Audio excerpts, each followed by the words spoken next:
Hello student, आपका स्वागत है स्प्लिट स्टडी चैनल पे।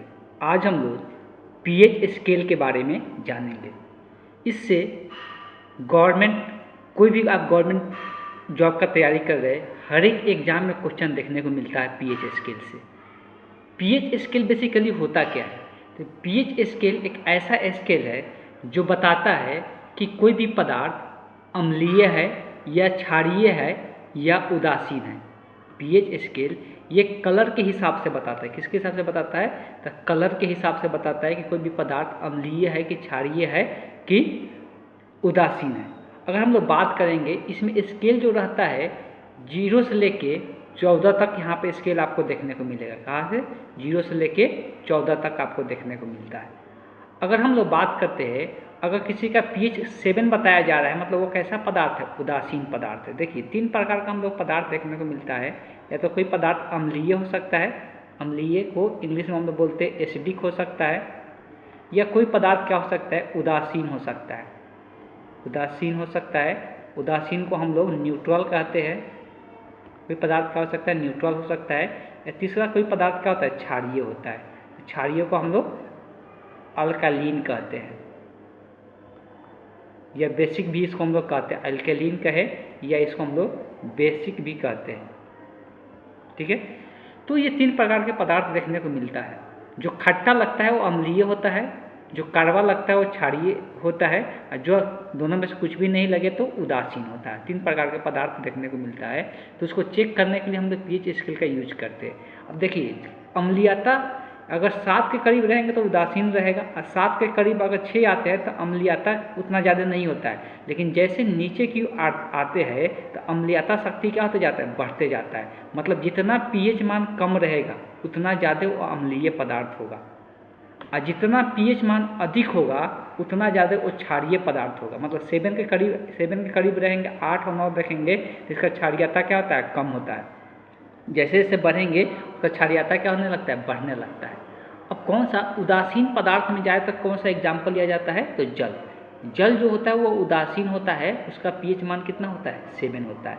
चलिए, कुछ जो एग्जाम में पूछा जाता है उस प्रकार का हम लोग कुछ क्वेश्चन देख लेते हैं।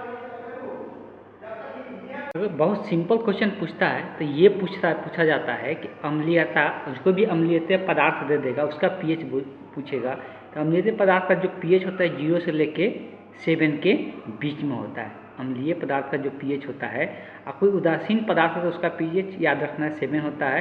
और बेसिक जो होता है, क्षारीय जो होता है वो कितना था? 7 से 14 के बीच में होता है। तो क्षारीय का जो पीएच मान होता है 7 से 14 के बीच में। तो ये तो सिंपल 3 टाइप का प्रश्न इस प्रकार से पूछा जाता है। अब आते हैं कुछ एग्जाम्पल से पूछा जाता है जो क्वेश्चन देखने को मिल जाता है।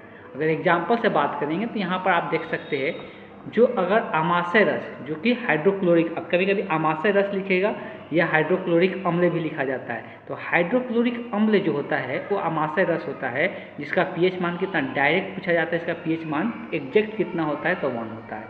नींबू के रस का 2.5, सिरका का 3, टमाटर रस का 4.1, पसीना का 4.5, अम्ल वर्षा का बहुत बार क्वेश्चन देखने को मिलता है, और इसका कभी कभी रेंज दे देता है 4 से 6 के बीच में।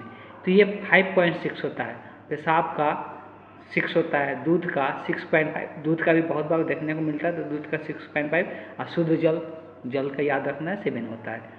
आंसू, जो हम लोग आँखों का आंसू बहता है, उसका अगर पीएच का बात करें तो 7.3 होता है। खून का बात करेंगे तो खून का पीएच होता है 7.4 होता है। जो पित्त रस हम लोग का होता है शरीर में, पित्त जो हम लोग शरीर में पाया जाता है, उसका अगर बात की जाए तो 7.5 से 8.5 के बीच में देखने को मिलता है। एक चूना जल होता है जिसका पीएच मान 11 होता है। तो ये डायरेक्ट क्वेश्चन पूछ लिया जाता है, इसमें से कोई भी नाम दे देगा, पूछ देगा कि उसका पीएच मान कितना होगा। तो ये कुछ इंपॉर्टेंट पॉइंट था पीएच स्केल से रिलेटेड। और पीएच स्केल बेसिकली ये कलर कोडिंग होता है, कलर के हिसाब से पता चलता है किस रंग का पीएच कितना होता है। देख सकते हैं कलर कोडिंग किया रहता है पीएच स्केल पे। ये अगर पूरी तरह से एसिडिक है तो वो पूरा रेड दिखाएगा, उसके बाद हल्का रेड से कम होते जाएगा, फिर येलो आएगा, फिर धीरे धीरे ग्रीन में चेंज होता है, और पूरा बेसिक जब हो जाता है, कहने का मतलब पूरी तरह से क्षारीय होता है, तो ब्लू में चेंज हो जाता है। तो इस प्रकार से कलर से पता चलता है कि इसका pH मान कितना होता है। ये pH स्केल का कलर कोडिंग यहाँ पे दिया गया है। चलिए, इसी प्रकार का आपको वीडियो पाने के लिए चैनल को सब्सक्राइब करें, लाइक करें और ज़्यादा से ज़्यादा लोगों के पास शेयर करें। Thank you.